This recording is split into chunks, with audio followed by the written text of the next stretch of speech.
Alléluia, Dieu est là parmi nous. Chers amis, nous fêtons aujourd'hui Marie, la Mère de Dieu.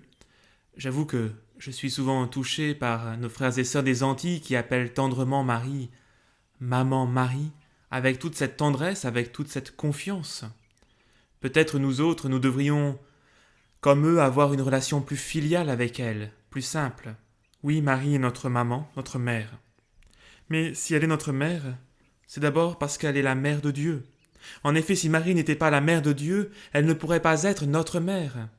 Nous avons, nous, une mère, chacun d'entre nous, même si malheureusement peut-être certains parmi nous n'avons pas eu la chance de la connaître.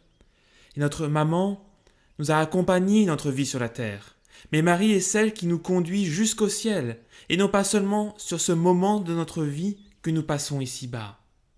Oui, Marie est vraiment la mère de Dieu, parce que Jésus est vraiment le Fils de Dieu, engendré de toute éternité par Dieu.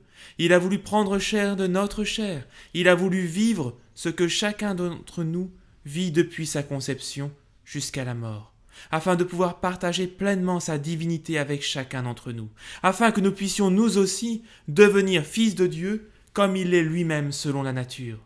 Voilà pourquoi Marie est vraiment mère de Dieu.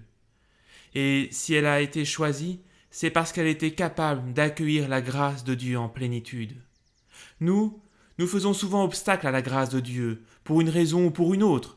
En Marie, tout est réception libre dans l'amour.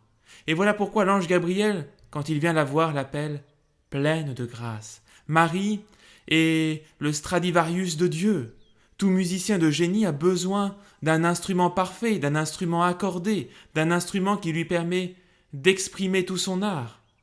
Dieu aussi avait besoin d'un instrument parfait pour son Fils. En Marie, pas une fausse note, rien de dissonant.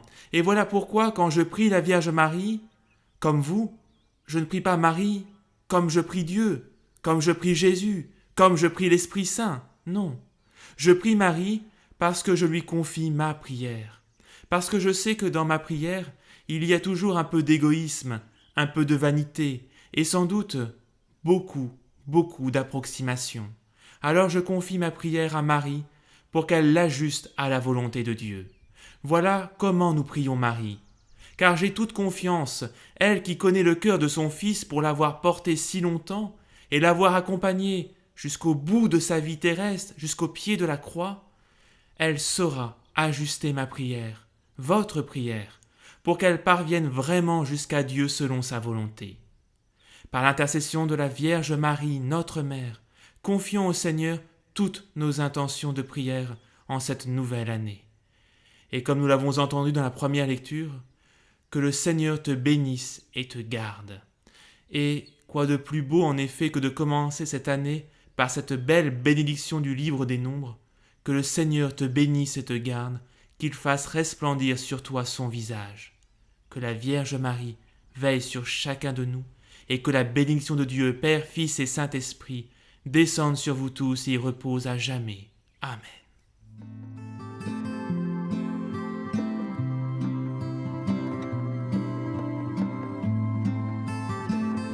Écoutez la parole du jour chaque jour sur Catoglade.